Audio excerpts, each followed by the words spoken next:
Mas não esqueçam da ceia, tá? Não esqueçam, ceia domingo de manhã. Já coloca aí na sua agenda, domingo que vem eu vou de manhã, nós vamos ter ceia. Ceia é o encontro do corpo de Cristo com o memorial da morte de Cristo. Não dá para fazer ceia sozinho, tá bom? Então vem participar, tá? Inclusive os irmãos que têm mais costume de estar pela manhã do que à noite, às vezes não consegue, que a gente faz mais ceia à noite, né? Aproveita essa oportunidade para estar na ceia de manhã, tá bom? Então é isso. Outro aviso é, dia 4 também, que é sábado, é o primeiro sábado do mês. O que nós temos? O encontro dos homens. Então, olha, até quem não é homem está sabendo, né, Edilene? Não é porque o irmão dela é o líder, não, ela está sabendo. Encontro dos homens, tá bom? Então não perca, sábado que vem, então 8 horas da manhã, traga alguma coisa para o café da manhã, certo? Traga aí algo para comer, para beber, para a gente ter esse momento. E, de novo, eu quero insistir isso, todo mês eu insisto isso com vocês.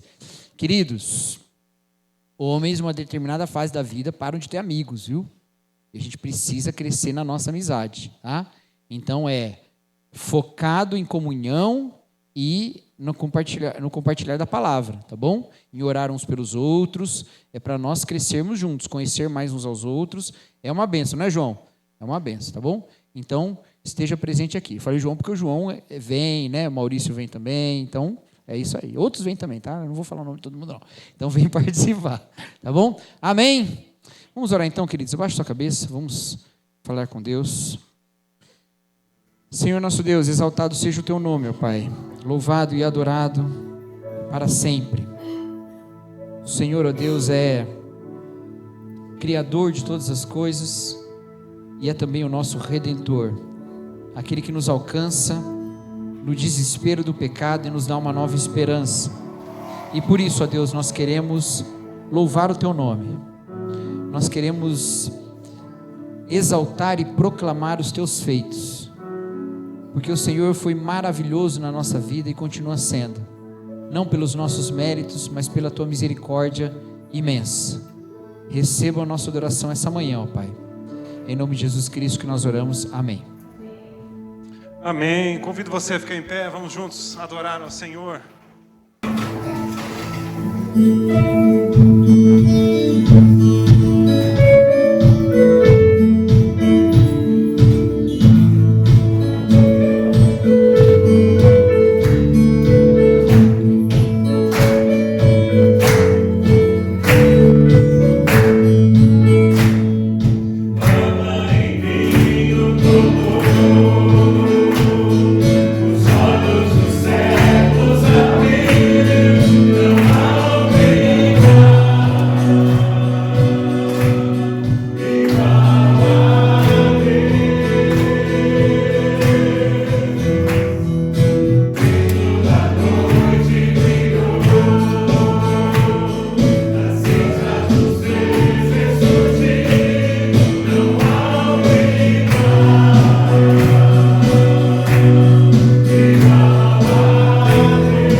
Senhor, por nos fazermos mais que amigos do Senhor, amado.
ser adorado para todo sempre, ó Deus. Que desde agora e para todo sempre a gente possa carregar essa semente da adoração no nosso coração, termos corações gratos ao Senhor, sabendo que o Senhor nos ama com amor incondicional, que o Senhor nos derrama a cada dia das suas misericórdias, ó Deus, do teu amor sobre as nossas vidas, ó Deus. Motivos incontáveis temos para te louvar, para reconhecer a tua grandeza sobre as nossas vidas, ó Deus. Recebe essa adoração nesse momento com corações gratos que amam o teu nome. É assim que oramos e agradecemos em nome de Jesus. Amém. Amém.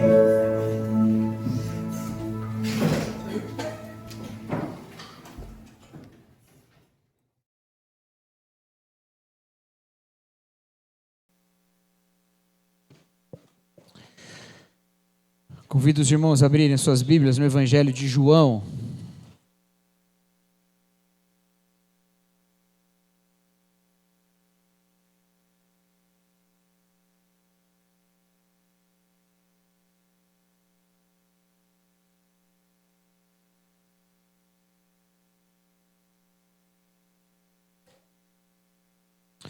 Evangelho de João, nós leremos capítulo 5. Vamos ler um texto bem longo essa manhã, tá? Do versículo 1 do capítulo 5 até o versículo 30. Tá bom? João 5, de 1 a 30. João 5, de 1 a 30. Vocês fiquem atentos aí, 30 versículos, não é brincadeira, hein?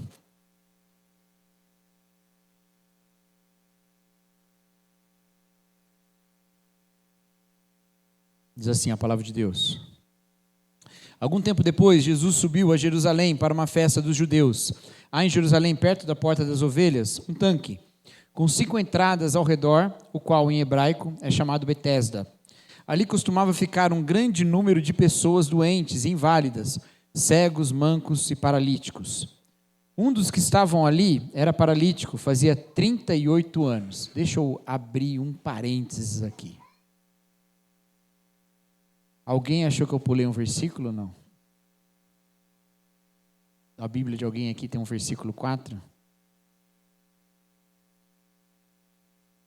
Não? Não tem? Não tem? Tem, né? Tem, né? O versículo 4, o final do 3 e o início do 4 diz assim: eles esperavam o movimento da água, porque de vez em quando descia um anjo do Senhor e agitava a água. O primeiro que entrasse no tanque, depois de agitada a água, era curado de qualquer doença que tivesse. Esse versículo não se encontra nos melhores manuscritos, por isso que traduções mais recentes tiram ele do texto, mas deixam ele no rodapé, tá? Tá lá, qualquer Bíblia, não sei que você está no site, lá no site eu não sei se tem, mas na Bíblia impressa, todas elas trazem no rodapé, inclusive a minha, eu li agora direto do rodapé, tá bom? Só para vocês não estranharem, daqui a pouco eu falo mais sobre isso. Versículo 5. Um dos que estavam ali era paralítico, fazia 38 anos. Quando o viu deitado e soube que ele vivia naquele estado havia tanto tempo, Jesus lhe perguntou: você quer ser curado? O paralítico disse: Senhor, não tenho ninguém que me ajude a entrar no tanque quando a água é agitada. Enquanto estou tentando entrar, outro chega antes de mim. Então Jesus lhe disse: levante-se, pegue a sua maca e ande. Imediatamente o homem ficou curado, pegou a maca e começou a andar. Isso aconteceu em um sábado, e por essa razão os judeus disseram ao homem que havia sido curado: hoje é sábado, não é permitido a você carregar a maca.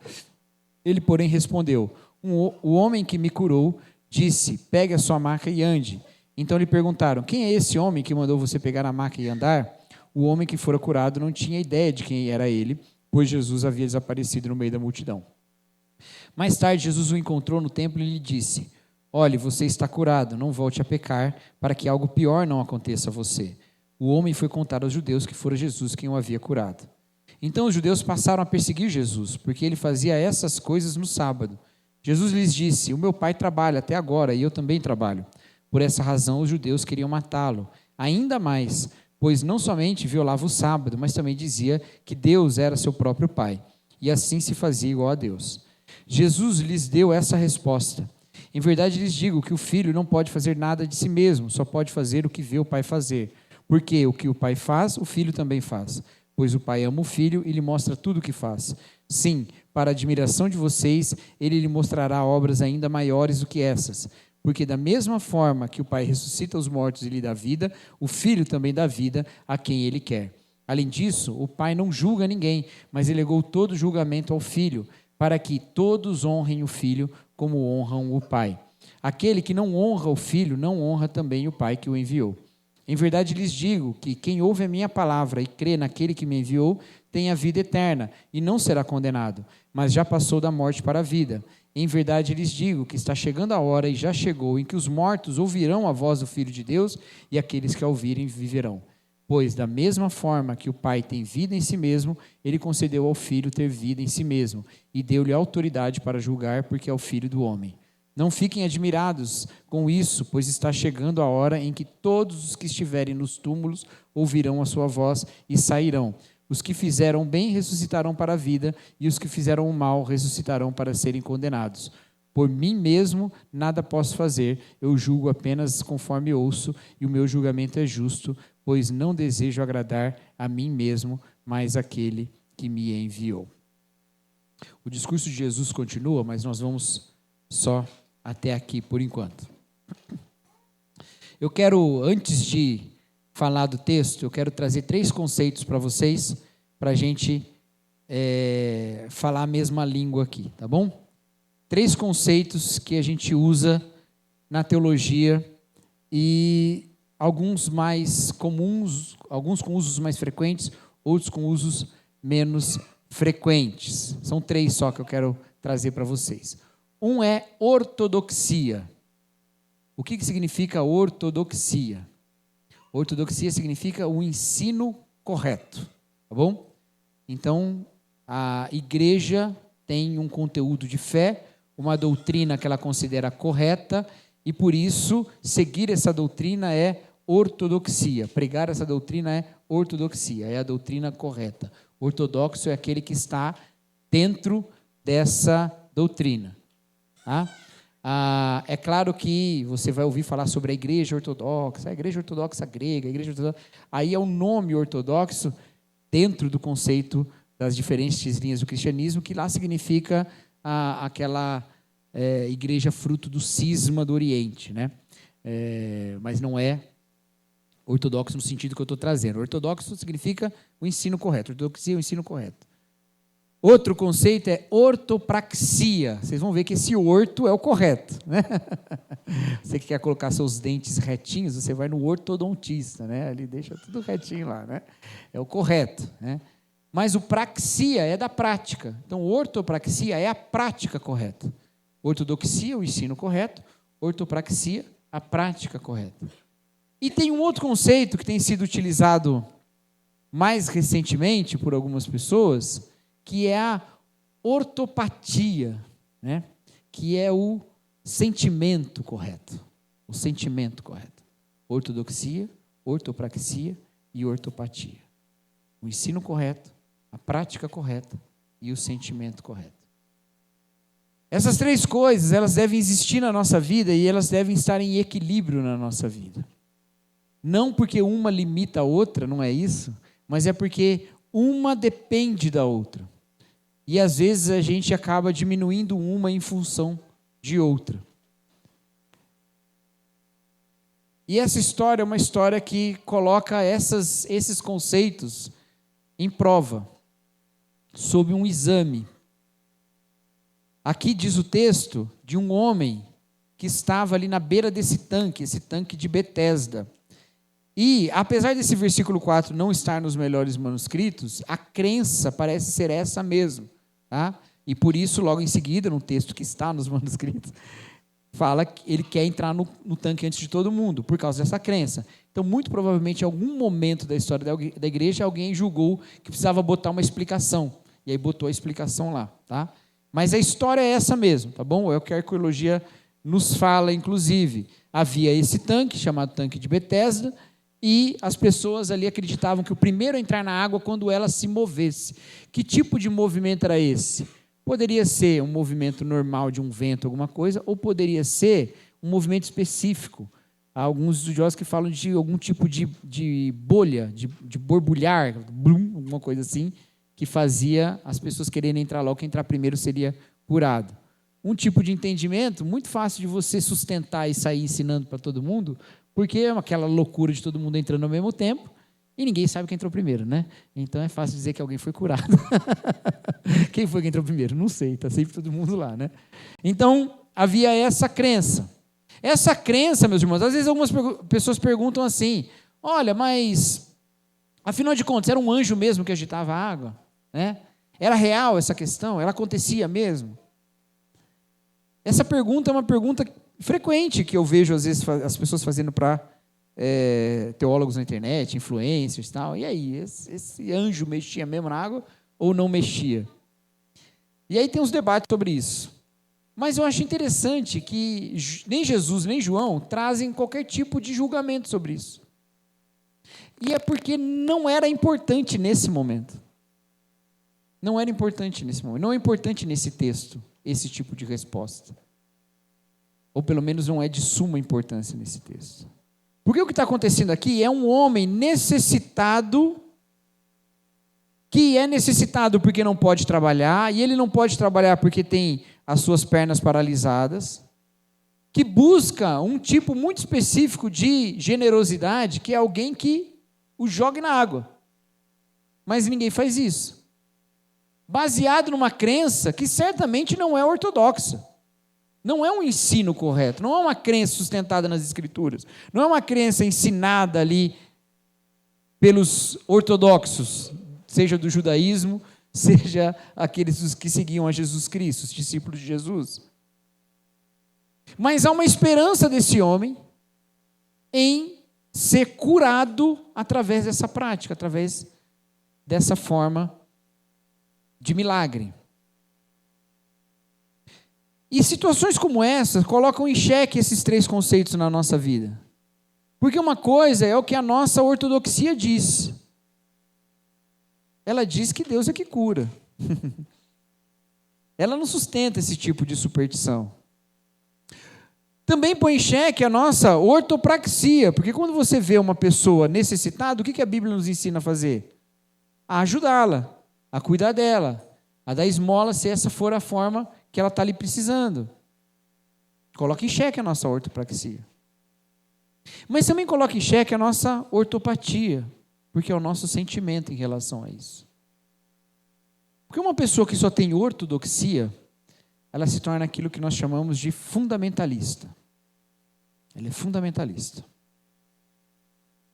Ela só tem ortodoxia, ela só tem o ensino correto. Ela não age pelo ensino, ela não sente através do ensino, ela só tem o ensino correto.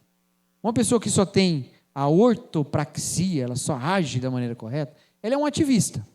Que não necessariamente é uma coisa ruim, mas pode ser se é um ativismo impensado, que não tem ideia do objetivo e do que está fazendo.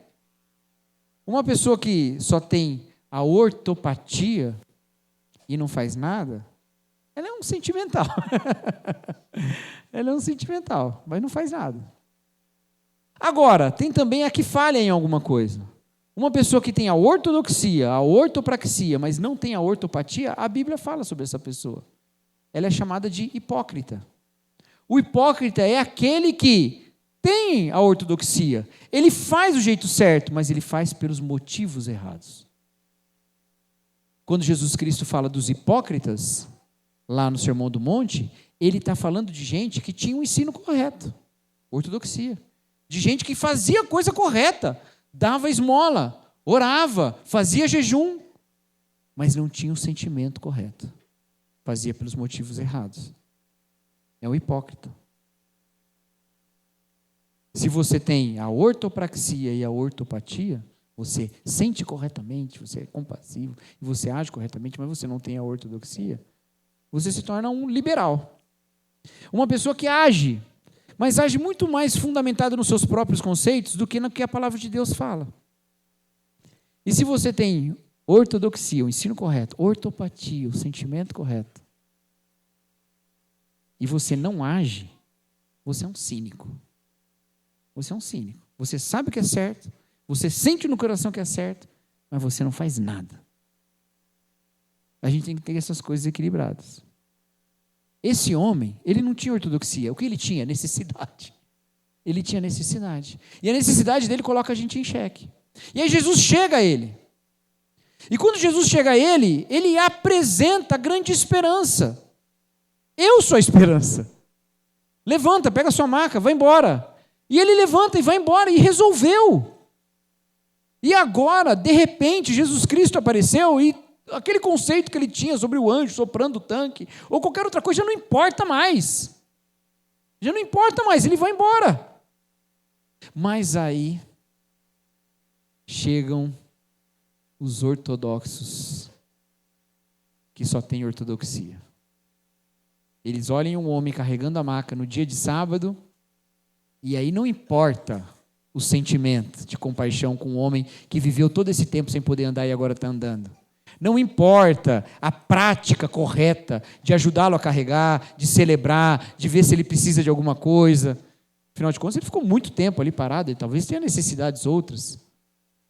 Só importa a ortodoxia. Não se deve carregar esse peso no sábado.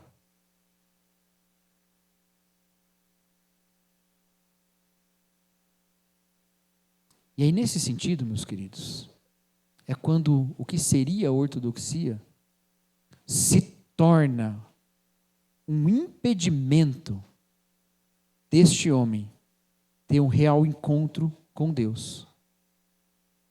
Estes homens que vão até o curado e questionam ele sobre carregar a maca no sábado, estes homens, eles são os que frequentam o templo. Eles são os que celebram a lei. Eles são os que amam a Deus. Eles são os que buscam a Deus. Mas é sobre eles também que Jesus Cristo fala que eles não reconhecem a Ele e reconheceriam se de fato estudassem as Escrituras. Fala lá no versículo 39, que nós não lemos, pula lá para o 39. Vocês estudam cuidadosamente as Escrituras porque consideram que nelas tem a vida eterna. E são as Escrituras que testemunham ao meu respeito. Contudo, vocês não querem vir a mim para terem vida. Estes homens impedem que este outro homem esteja no contato com Deus mesmo. Colocam questões. Espera aí, quem que te curou? O que aconteceu? Quem foi que falou? Quem foi que disse isso? Quem é que disse que pode carregar no sábado? Quem é que está falando essas coisas todas?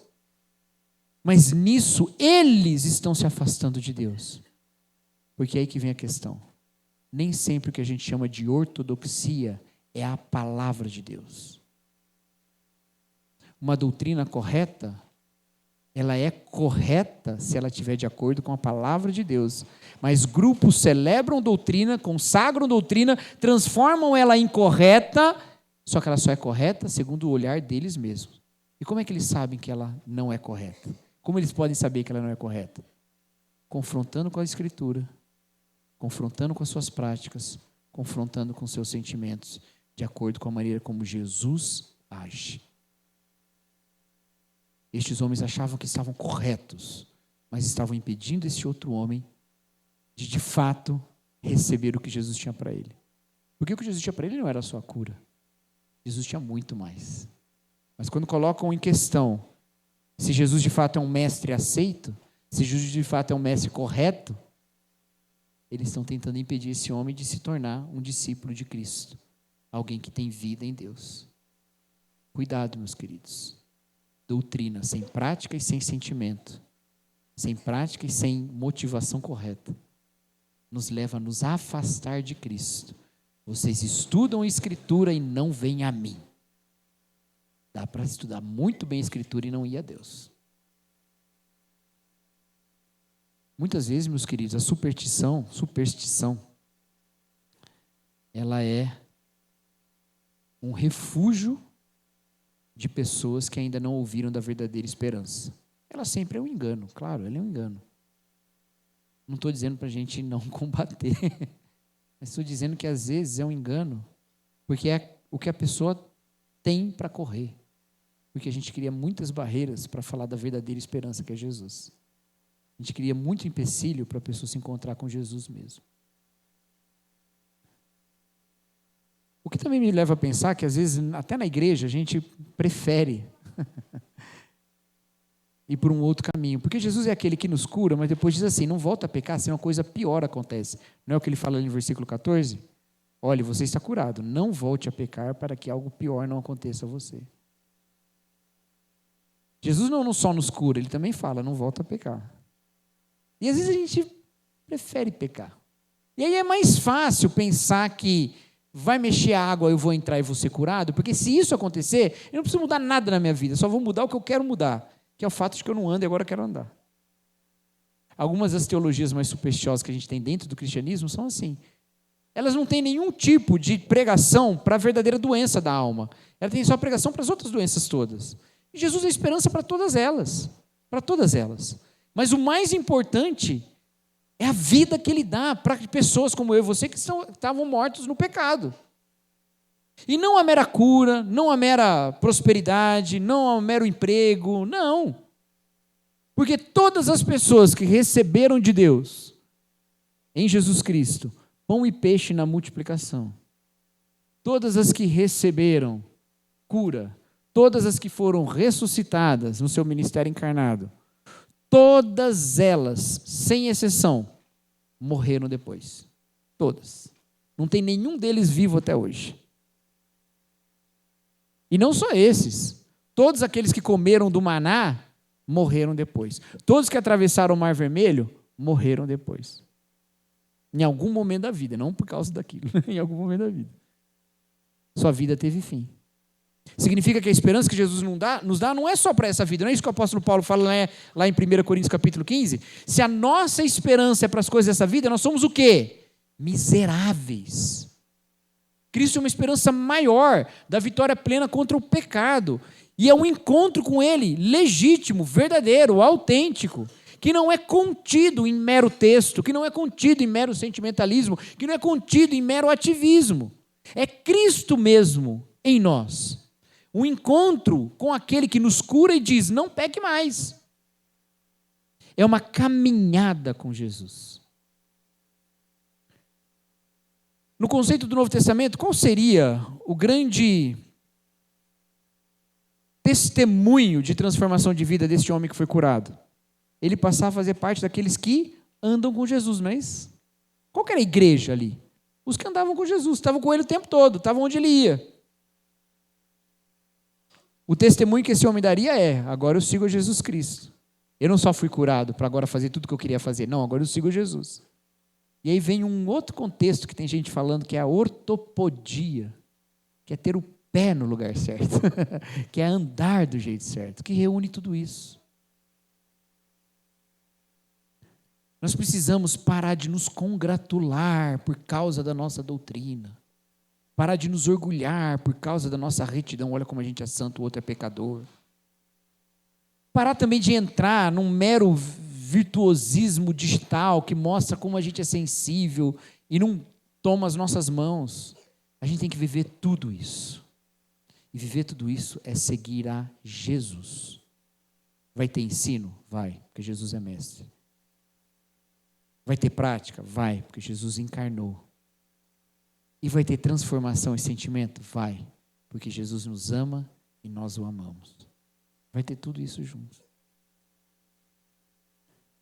A gente não pode, meus queridos, achar que a nossa vida é só cabeça, só mão ou só coração. A gente é tudo isso junto. E tudo isso andando com Jesus Cristo. Senão nós corremos sério risco de estudar as Escrituras e não ir a Jesus. A gente precisa de todas essas coisas. Amém, meus irmãos? Deus nos livre então, queridos, de sermos um grupo de pessoas que cria barreira entre pecadores necessitados de Cristo e o nosso Mestre, o nosso Senhor. Deus nos livre disso. Que quando olhemos para pessoas que necessitam do Evangelho, lembremos que nós somos pessoas que necessitam do Evangelho. O evangelho não é o ingresso pelo qual você entra na igreja e depois você já entrou. Pode rasgar então. Não, não, não. O evangelho é a verdade pela qual a gente vive a cada passo. Ele não só nos salva, ele também nos santifica, ele também nos conduz. Que isso seja verdade na nossa vida. Vamos orar, meus irmãos? Baixe sua cabeça. Fala ao Senhor, pede que Ele molde somente o seu coração e as suas ações. Consagre-se a Deus nessa manhã.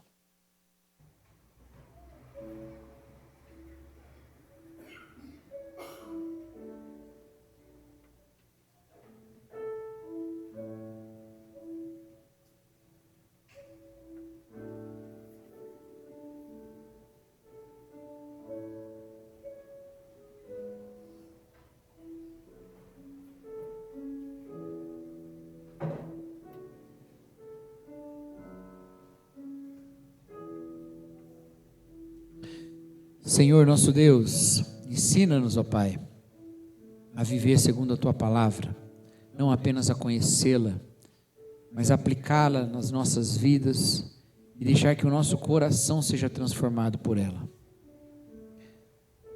Que totalmente, ó Pai, nós sejamos entregues ao Senhor.